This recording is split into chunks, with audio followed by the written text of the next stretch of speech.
चलो, अब तुम कुछ ऐसा देखोगे जो तुमने कभी नहीं देखा।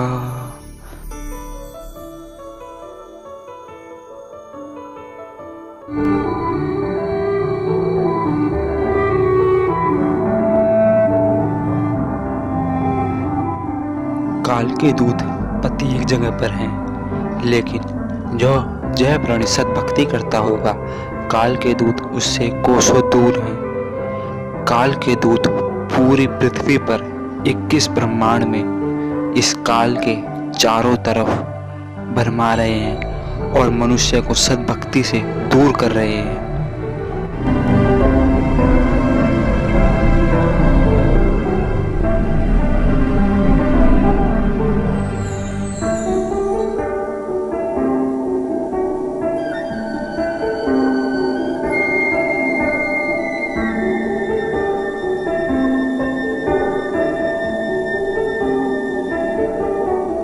धरती पर ऐसा कोई भी कोना नहीं जहाँ पर काल ने अपना प्रभाव ना डाला हो, लेकिन इस धरती पर जो भी जन्म लिया है उसकी मृत्यु निश्चित है, लेकिन जाने जाने में अंतर है। जैसा कि कबीर साहिब बताते हैं, आए हैं सब जाएंगे, राजा रंग फकीर, एक सिंहासन पे चले, एक यम की बंधे जंजीर।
एक स्पिरिचुअल वर्ल्ड जिसको देखने के लिए कुछ दैवीय शक्तियाँ चाहिए। इस काल के लोक में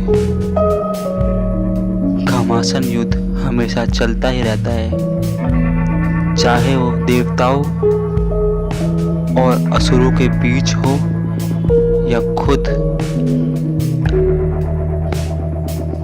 इंसानों के बीच हो।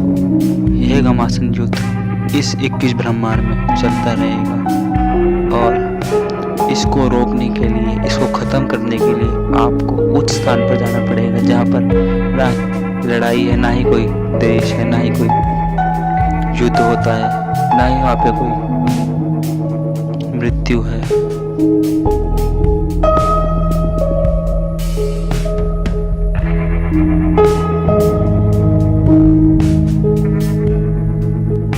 इस 21 ब्रह्मांड के काल का यह विधान है।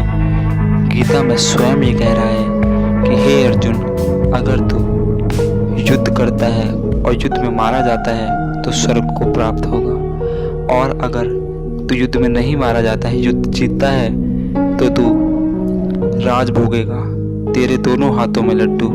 गीता ज्ञानदाता अर्जुन को स्वयं कह रहे हैं। तो क्या ये गीता ज्ञानदाता जो अर्जुन को ये बात कह रहे हैं, क्या ये सही है? नहीं, यह बात सही नहीं है। यहाँ पर तो घमासान युद्ध हमेशा 21 ब्रह्मांड में इसके ये पृथ्वी लोक काल का है, इसमें हमेशा चलता ही रहेगा। लेकिन इस घमासान युद्ध से छुटकारा पाना है तो आपको रोज 7:30 बजे साधना चैनल पर सत्संग देखना होगा। उसमें आपको बताया जाएगा कि पूर्ण मोक्ष, पूर्ण मुक्ति कैसे होगी। उसके बाद सतनाम मिलने के बाद जब आपको ये सतनाम मिल जाएगा तो आपके पास आपके साथ परमात्मा होंगे और ये काल के दूत आपके पास नहीं आ पाएंगे। परमात्मा की शक्ति होगी, परमात्मा का सतनाम का एक जाप करने से ये काल के दूत आपके पास भी नहीं आ पाएंगे।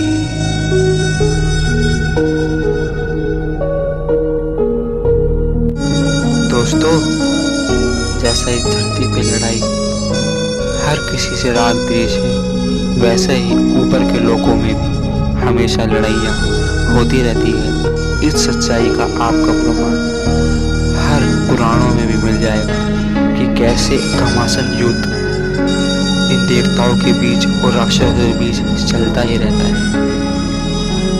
तब ऊपर ही प्राणी देवता सुखी नहीं है तो इस धरती पर रहने वाले मनुष्य कैसे सुखी रहेंगे, सोचने वाला विषय है। लेकिन जब गीता ध्यान देता कह रहा है कि उस परम धाम पहुंचने के बाद तेरी सारी चिंताएं पूर्ण मोक्ष हो जाएगा, ना तेरा जन्म, ना ही तेरा मृत्यु होगा, ना ही तेरा गर्भ बसेरा होगा।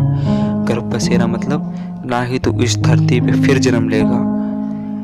उसको कोई तत्वदर्शी संत ही बताएगा, और तत्वदर्शी संत वो होगा जो गीता, वेद, कुरान, बाइबल, 18 पुराण, गुरु ग्रंथ साहिब को खोलकर प्रमाणित ज्ञान दे देगा। दोस्तों, उस ज्ञान को सुनने के लिए आपको कुछ नहीं करना, डिस्क्रिप्शन में मैंने डाल दिया है, आप इन चैनलों पर जाकर देख सकते हैं कि यह जानकारी पूर्ण परमात्मा की कहाँ मिलेगी। सतनाम प्राप्त नहीं तो आपके पास अभी कुछ नहीं है।